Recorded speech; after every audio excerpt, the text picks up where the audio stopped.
অদ্ভুত এক পরিস্থিতি। অস্ট্রেলিয়া সাউথ আফ্রিকা দুটা দলই দুবাইয়ের পথে রওনা দিচ্ছে। অস্ট্রেলিয়া ইতিমধ্যে রওনা দিয়ে ফেলেছে, সাউথ আফ্রিকা ইংল্যান্ডের ম্যাচ শেষে দুবাইয়ের পথ ধরবে। কিন্তু কেন এই দুটা দল দুবাই যাচ্ছে? দুটা দলের অন্তত একটা দল তো সেমিফাইনাল খেলবে পাকিস্তানে, লাহোরে, গাদ্দাফি স্টেডিয়ামে। তারপরও দুটা দলই দুবাইয়ে গিয়ে ট্রেনিং করবে। এর কারণ 4 তারিখ ভারতের বিপক্ষে এই দুটা দলের অন্তত একটা দলের সেমিফাইনাল খেলা হবে।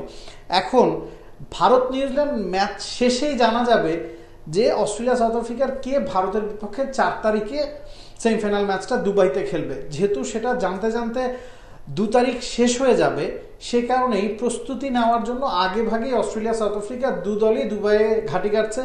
তারা দুই দলই দুবাইতে অনুশীলন করবে, যদিও একটা দলকে পাকিস্তানে এসে লাহোরের গাদ্দাফি স্টেডিয়ামে ম্যাচ খেলতে হবে।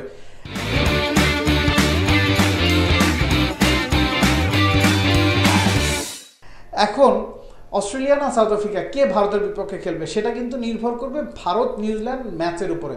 ভারত যদি জেতে তারা গ্রুপ চ্যাম্পিয়ন, ভারত যদি হারে তারা গ্রুপ রানার্স আপ।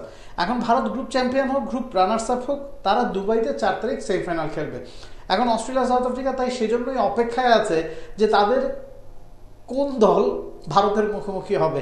এবং যেহেতু 5 তারিখে ম্যাচটা লাহোরে, একদিন বেশি পাওয়া যাচ্ছে। 4 তারিখে দুবাইতে সেমিফাইনাল, 5 তারিখ লাহোরে সেমিফাইনাল। আগামীকাল যখন ভারত নিউজিল্যান্ড ম্যাচ শেষ হবে, ভারতের প্রতিপক্ষকে জানা হয়ে যাবে, তখন একটা দল আবার পাকিস্তানে ফেরত আসবে। এই হচ্ছে চ্যাম্পিয়ন্স ট্রফির বর্তমান অবস্থা। শুরু থেকেই পাকিস্তান ভারতকে তাদের দেশে আমন্ত্রণ জানিয়েছে, আনার অনেক চেষ্টা করেছে। ভারত তাদের পলিটিক্যাল সিচুয়েশনের কথা বলে, গভর্নমেন্টের পারমিশনের কথা বলে শেষ মুহূর্তে পাকিস্তানে আসেনি। তারা দুবাইতে ঘাঁটি গেড়েছে, একই মাঠে তারা খেলছে, একই হোটেলে থাকছে, একই জায়গায় তারা প্র্যাকটিস করছে।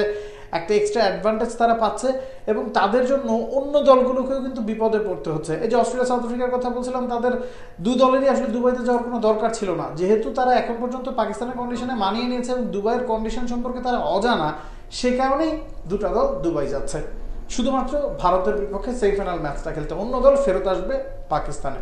Nabil Qaiser, T Sports, Pakistan. For more updates, subscribe to our YouTube channel and click on the bell icon. Follow us on Facebook and Instagram. Download T Sports app to enjoy exciting games and highlights.